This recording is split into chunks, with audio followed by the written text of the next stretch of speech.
వైఎస్ఆర్ కాంగ్రెస్ పార్టీకి సంబంధించినటువంటి ఆ మోటార్లు కొన్నవాటిని ఫిక్స్ చేసే దానిలో భాగంగా స్టేషన్ బెయిల్ ఇచ్చిన వాళ్ళని మళ్ళీ తిరిగి రిమాండ్లో పెట్టే దానికోసంగా అధికార పార్టీ నేతల ఒత్తిడికి ఎస్ఐ తలొగ్గి ఎస్పీ గారేమో మేము నోటీస్ సర్వ్ చేసి పంపించేశామని చెప్తారు. హోమ్ మినిస్టర్ గారేమో అసలు పోలీసులకు సంబంధమే లేదని చెప్తారు. కాబట్టి దీనిలో ఏది నిజం?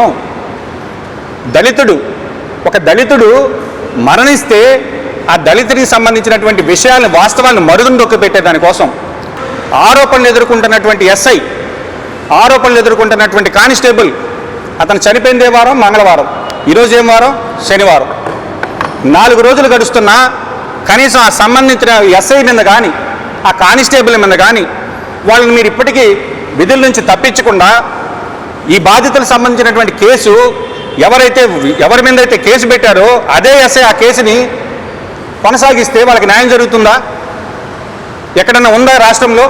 ఈ తెలుగుదేశం వాళ్ళు ఏం చేశారంటే ఈ యొక్క టాపిక్ డైవర్షన్ కోసం, అంటే వైఎస్ఆర్ కాంగ్రెస్ పార్టీ టార్గెటెడ్ అనుకుంటున్నాను బహుశా, దానిలో మమ్మల్ని కూడా కలిపేస్తే పోద్ది, వీళ్ళకి బాధిత కుటుంబానికి అండగా నిలబడకపోతే అడిగేవాళ్ళు లేకుండా పోతారనేటువంటి ఆలోచనలతో ఈరోజు కాంగ్రెస్ పార్టీ అధ్యక్షుడికి దాన్ని అంటగట్టేటటువంటి ప్రయత్నం ఈ తెలుగుదేశం నాయకులు చేయడం అనేది చాలా బాధాకరం.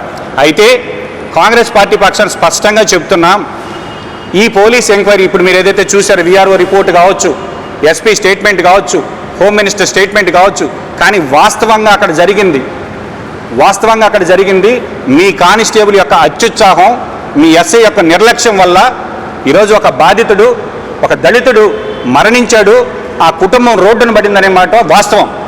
కానీ దీన్ని ఏ విధంగా ప్రభుత్వానికి చెడ్డ పేరు రాకూడదని మరి ఎస్పీ గారికి తప్పుడు నివేదికలు ఇస్తున్నారా, లేదా ఎస్పీ గారు హోమ్ మినిస్టర్కి తప్పుడు నివేదికలు ఇస్తున్నారా? ఎందుకు ఈ విధంగా చేస్తున్నారని అడుగుతున్నా.